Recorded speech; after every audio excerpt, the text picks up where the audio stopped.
You're wasting your money on upgrades. For a long time, I thought I was playing Commander the right way. I was upgrading with a lot of flashy cards, I was jamming a lot of cool win conditions into my decks, but my decks still felt slow, were inconsistent, and felt like they just fell apart once my Commander got removed. These are mistakes I've made myself, and I still see them at the Commander table all the time. So in this video, I want to walk through a few common Commander mistakes using examples from my own decks, and explain what actually made the biggest difference, and why fixing them completely changed the way that my games played out. Most Commander decks don't lose because they lack power. They lose because they're playing a full turn behind everyone else. And generally speaking, a lot of Commander decks, including precons, aren't really that weak, they're just slow. By far, the most common upgrade mistake is jamming in flashy, synergistic cards without fixing the most important thing first, which is your mana base. You might look at a card and think, wow, this card is perfect for my deck, it's really synergistic, really strong, advances my game plan, so you spend a lot of money and decide to upgrade with that card. If your deck contains too many tap lands, you're basically skipping turns, especially in the first 3 to 4 where mana is super critical. As an example, if I start turn 1 with a tap land, and so do my opponents, and then turn 2 comes around, I play another tap land, and all my opponents pay a basic or a shock land or something that comes in untapped, suddenly I only have 1 mana available while all my opponents have 2. That may not seem like a crazy disadvantage, but if it happens 1 time, and then twice, and then even 3 times, then you're really at a significant disadvantage in terms of resources. It gets arguably worse in later, more pivotal turns when you really need your mana to play out a big bomb or a big combo piece to advance your win condition in the game. Let's say you want to cast your big finisher, but you're 1 mana away, and the only land you have in your hand is a tap land. Well, you need to wait another full orbit before you can play that win condition. And here's the main point. 1 turn may not seem like a very long time, but in Commander, where there's 4 players, a full orbit means that 3 other players are taking a full turn before it goes back to you, so that 1 orbit really makes a big difference. In that time, your opponents could play a massive threat that suddenly you need to deal with, or they could get their own combo engine started that you need to also address, otherwise you just lose the game. And suddenly your very limited resource pool is being allocated to different priorities rather than just being able to play your bomb outright and try to win the game. Commander is a game where tempo matters a lot more than most people like to admit, and mana is arguably your most important resource outside of your cards themselves. There are a couple of scenarios that we've all been in that illustrate this point as well. If you keep a one-lander, and we've all kept one-landers, we've all been there, we've all tried the greedy god hand, we've all done the thing, so we all know this. If you don't manage to draw lands on your next couple of turns, then you're basically just out of the game. And another way to look at it is paying tax. Nobody likes to pay the 1 for the Rhystic Study or the Esper Sentinel, and by playing tap lands and slowing down your mana curve, you are effectively paying a tax on every single spell that you cast because you're 1 mana behind all of your opponents at any given time. On the other extreme, CEDH really proves this point by abusing fast mana. Now, I'm not a CEDH player myself, but I've watched a lot of gameplay out of curiosity, and you see a lot of stuff like Lion's Eye Diamond, Mox Diamond, other Moxen, Simian Spirit Guide, Elvish Spirit Guide, anything that gives you an advantage in terms of your resources in the early game. All of these cards help you get fast mana so you can play your big threats quicker and basically run away with the game if they go unaddressed. But I'm not saying that you need Moxen or $1,000 cards like Lion's Eye Diamond to make your gameplay smoother. All I'm saying is you should try to have your lands come in untapped as often as possible. And there are a bunch of easy and cost-effective ways to do this. Shock lands are a really good option. The price for most shock lands right now is lower because they've been reprinted in Lorwyn and Edge of Eternities, which are both pretty recent sets. And you have the added flexibility of being able to shock in the land, paying 2 life if you need it to come in untapped, or playing it tapped if you don't need to use that mana right away. Pain lands are also a very cheap alternative where you basically ping yourself for 1 damage every time you tap for colored mana, and I think these are really slept on and underrated, especially at their price point. Slow lands are also great to run a few of because most of the time they will actually enter untapped unless you keep that greedy one-lander and somehow find yourself in a precarious situation. Yes, I am talking to you who's watching this video. Most of the time you can play a slow land untapped on turn 3 or 4 and play out one of your bigger threats, which is honestly a pretty pivotal point in the game where you want to be advancing your win condition in some way. Now, one example that I have of this is the Tidus Precon from Final Fantasy. I think this deck is great out of the box, but I upgraded it by removing some of the slower tap lands and adding in some shock lands and some off lands which are specifically designed for Commander. This means that I can do the thing that the deck wants to do, but just do it a little bit faster and a bit more efficient because, again, it's a great deck out of the box and the win condition makes a lot of sense. In circumstances like this, it's an obvious upgrade for me to just improve the mana base, play the deck as intended, and otherwise have a fantastic time. And this is a strategy that I employ with a lot of Commander precons that I buy, I enjoy, and I just want to upgrade to make them a little bit more powerful. It's really just looking at the lands before looking at replacing anything else in the deck. And for an extra spicy bonus take, I would argue that most of you watching this video are not playing enough lands in your deck. And I get it. Lands aren't flashy. They're probably the least sexy part of playing Magic. It's just the resource that you draw. You need them to play the game. and you'd honestly just a lot of times feel like you want to cut them to put in flashier, bigger threats, crazy spells that you think will just do a lot for you in the game. Now, the optimal number of lands in a commander deck based on stats is about 37. A lot of greedier decks in higher brackets do use fast mana and can therefore cut down their lands to even sub 30 in some cases, hovering around 25 I've seen. But you definitely don't want to be doing that in your casual games of Magic because you're going to have so many games where you just don't draw lands and you can't play the game and you're not going to have a good time. On top of this, there are a bunch of really high quality lands that you can put into your commander decks that are honestly basically spells on a land card. I'm talking about channel lands, stuff like Boseiju Who Endures, Odawara Soaring City, Talon Gates of Madara, or MDFC cards, which might be a little bit weaker on their spell side, but because they have the dual function of being both a spell and a land, you can use them as needed in your games. In my opinion, you definitely want to be playing at least 36 or 37 lands in all of your decks, including your MDFCs, and up to 40 lands even is totally fine because again, not being able to play your land on curve is strictly worse than playing a tap land, and you always need to have your resources. And if you've just cut down your favorite deck to below 30 lands, let me know in the comments how you feel about this. I'm sure a lot of people are going to be mad, but I stand by this one. Every deck I've built, when I've cut lands in favor of flashier cards, I always regret it in the long run. But here's the thing, even if your mana base is perfect, your deck can still feel awful to play. And that brings us to our next major mistake. You're running too many win conditions in your deck. Intuitively, having more ways to win would make your deck better, but actually in Commander, it can oftentimes make your deck way worse. This is one that I messed up for a long time myself because again, I built my decks with a ton of contingencies in mind, lots of different win conditions, and I tried to space them out equally as much as possible so that I could just go down the path that made sense for the game that I was in. And that's not a bad concept in principle, but what ends up happening a lot of times in your games is that you end up with so many different directions that you oftentimes can't get a single win con engine going, and your deck just feels janky when you draw a lot of different pieces that don't really work together. In other words, a deck that tries to do everything can oftentimes end up doing nothing.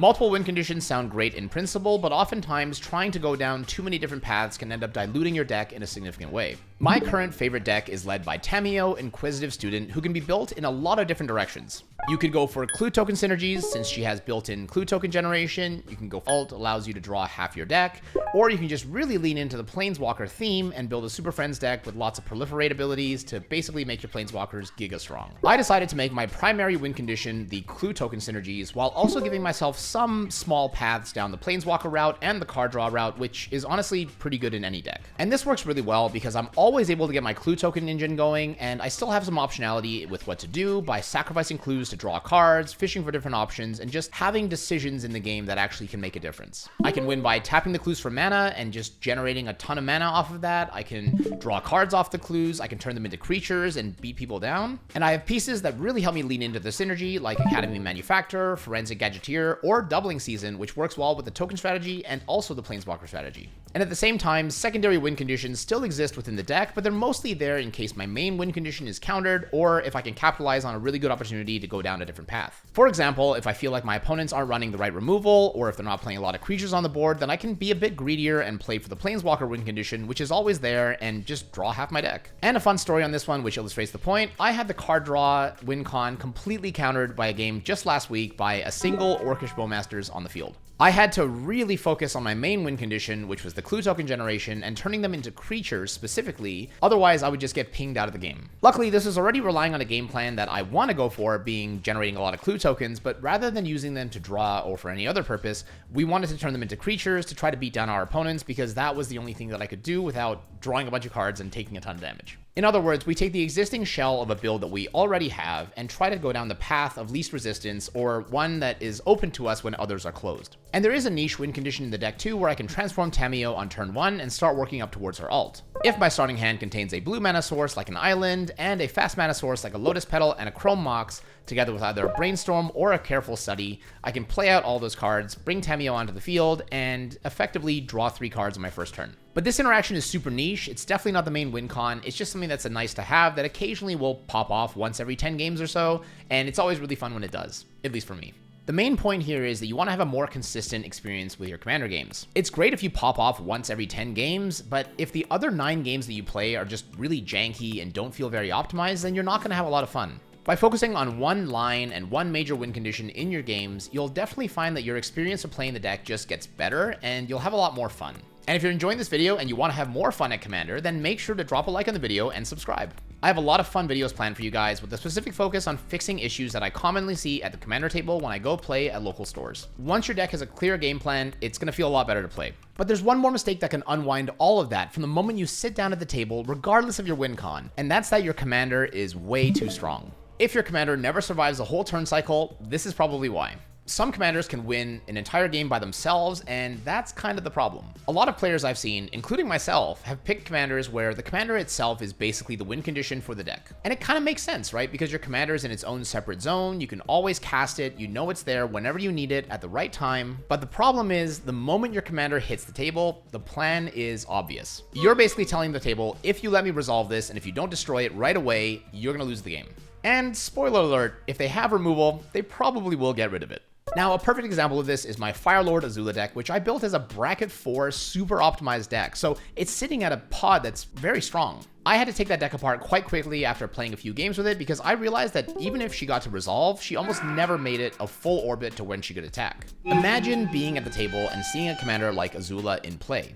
Anything strong I'm able to do, I suddenly can do twice if I can do it while Azula is attacking. All my opponents had to do to reduce my power in half was remove my commander, so yeah, Azula never made it a full orbit and got blown up almost immediately right away when she was played. But you want to find that middle ground where, yes, your commander is a threat, but it's not such a big threat that your opponents feel good about using removal on it. We've all been there before. We're holding removal. We think, maybe I should remove that, but I also feel like it's a bit of a waste. That is the perfect sweet spot you want to be at. Or, of course, the other way to build around this is to make your commander still really good, but not kind of the main win condition or main engine for the deck. That way, if your commander doesn't resolve because somebody decides to counter you, or it just gets removed really quickly, you're still able to advance your win condition by playing other cards in your deck because it's not absolutely critical and essential for your game plan. For example, rather than building around Azula, I could just build a regular Spellslinger commander deck that plays around the idea of copying spells, the idea of storming off, and just doing the things that Spellslinger decks like to do without such a scary piece in the command zone that can really accelerate what I'm trying to do. Sure, it's not going to be hypothetically as strong as playing out Azula and copying all of my spells when she attacks, but at the same time, if my commander doesn't get removed every time I play it, then my game plan kind of progresses anyway. And for a more topical example on this, I recently played the Ashling, the Limitless precon,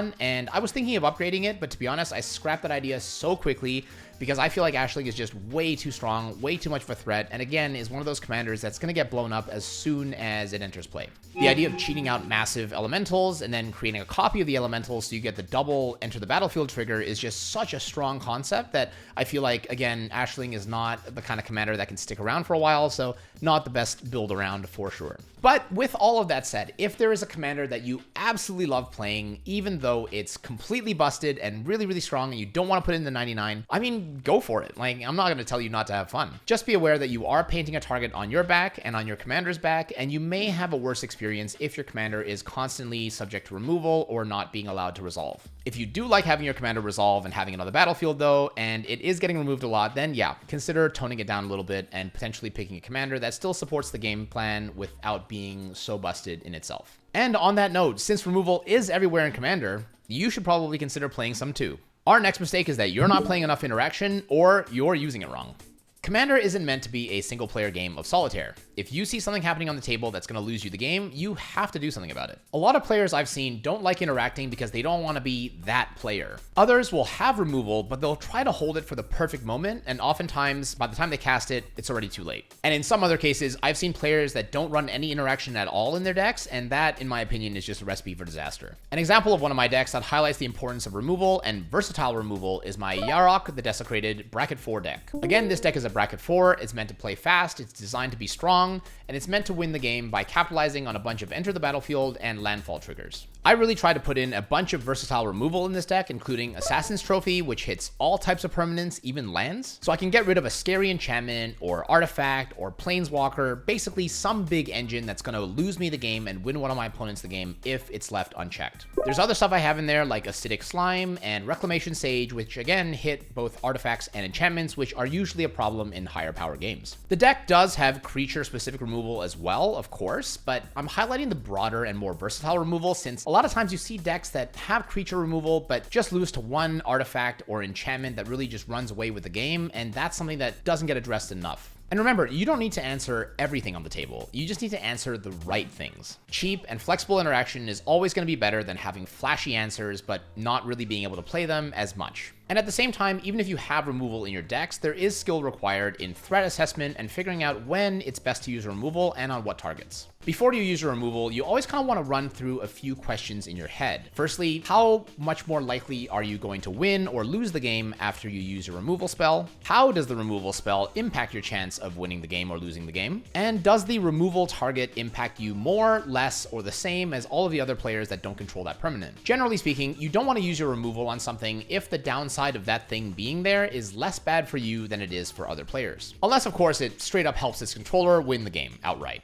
There is a bit of politicking you can do here as well. If you see that something is a bigger threat for another player, you can try to convince that player to use their removal on it rather than you using your own. That way, you still hold on to something that you can use down the line later in the game for a threat that's bigger for you, or if you need to close out the game in some way. Generally speaking as well, you don't want to use your removal spell as just a favor to the table. Try and get something out of it if you can. Again, Commander is a very politics-focused game, so if you're doing something that benefits everyone else, see if you can drive some benefit back to yourself by talking to people at the table and seeing, hey, if I remove this big threat that's impacting all of us, what are you guys going to do for me? You know, can I get a bit of a benefit? Can I be left alone for an orbit? All of these things do stack up and make your game more enjoyable because you can just do the thing that you want to do. Maybe a bit of a hot take here, but the best removal spell is the removal spell that's still in your hand by the time you've won the game. Having some form of insurance or protection in your hand as you advance your win condition is always a great thing in Magic, regardless of the format. So I think the mentality of having the right answer for something in case someone's stopping you is always really good, but again, threat assessment and figuring out when to use your removal is incredibly important as well. I want to give a shout out here to my buddy Bill, who is definitely the best player in our usual pod, who I bounced some ideas off of when I was scripting this video up. Bill is one of those players that always seems to have the right answer at the right time, and I think that's really a combination of both building the right deck to have the right pieces and the right answers, but also choosing to use them at the right time. It really gives everyone else that feeling that Bill always has it somehow. And that's a skill that definitely just takes time to figure out through tons of games where you kind of just lose to some big threat and realize, oh man, I should have probably removed that earlier in the game. But of course, the starting point is to have the pieces of removal in your deck so that you can actually potentially use them, and so definitely be adding more and better removal into your decks. And it doesn't hurt to subscribe to the channel while you're at it, because I hear that subscribers of this channel tend to have a better time in their Commander games. I don't know. I wouldn't risk it, so I think you should definitely consider. And finally, on the topic of deck building, the last mistake here is that you are building Disneyland decks, not practical ones.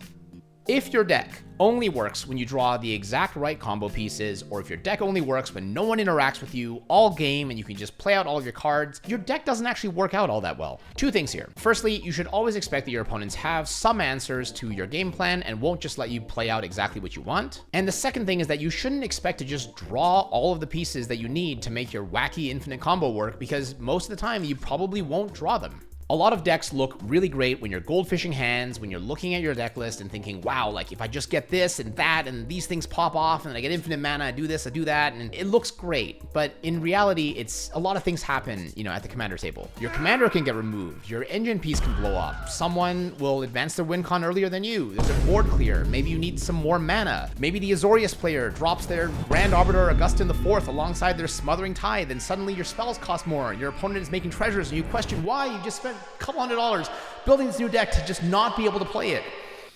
But I digress. Most decks aren't equipped to be flexible to recover from any of those scenarios, and that can lead to a lot of unfun games where you just kind of lose seemingly out of nowhere. On the other hand, you have games where you draw a fantastic starting hand. You draw a combo piece or two after a good start, Disneyland is open for business, but one of your combo pieces then gets removed or someone pops off right before you do, and suddenly your cards don't work so good and you lose your line for the win. But it's not all doom and gloom. There are, of course, a few things that you can do in this scenario to improve your game plan. The first is to play some redundancy. So there's a lot of talk right now in Commander about how there's no real singleton anymore in Commander because so many cards have been printed with the same effect, so you can consistently get certain effects onto the battlefield. And however you feel about that, I do think that that kind of just is the state of the game right now. So if you're only playing one of each potential type of interaction or one of each potential type of effect, you're kind of hamstringing yourself because everybody else is going to have a lot more consistency in their decks. For example, right now I'm building a Elesh Norn Mother of Machines deck that really wants to capitalize on doubling triggers for enter the battlefield effects and even some landfall effects.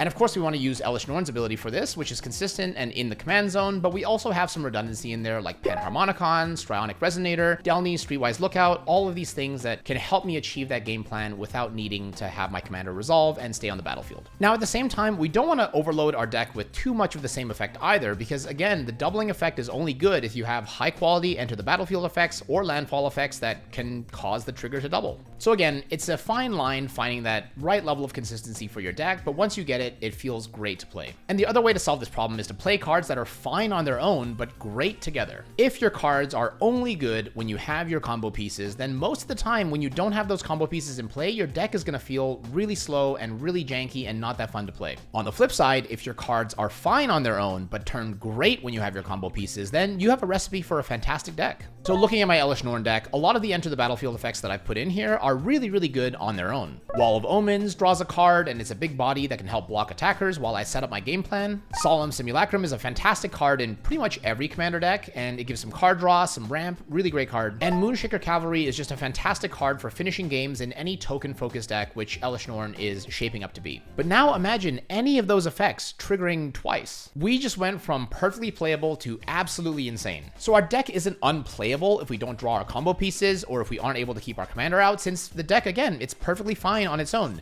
It just gets better once we get the engine going. Now, if there's one takeaway I want you to have from this video, it's that most commander decks don't need flashy, crazy upgrade cards. They just need better fundamentals. Fast mana, a clear plan, a commander that doesn't paint a target on your and its own head, and I think expecting interaction and some level of inconsistency are all recipes for a good commander deck. These things matter way more than any flashy upgrade. And fundamentally, it's not just about winning games. I would argue that if you won every single game of Commander that you sat down to play, it would not be fun for you and certainly not fun for everyone else in your pod if that were the case. But piloting decks that are built better and just feel better to play means that you always have a fighting chance and you're going to have a better time even in those games where you lose or don't manage to get the win condition going. And you don't have to rebuild your favorite decks from scratch just to make your games feel better. I promise you, if you identify the one glaring issue out of the 5 that I brought up today and fix that one, you will already have a way better experience the next time you sit down to play Commander. And if even one of these points helps your deck feel smoother the next time you sit down to play, then the video has done its job.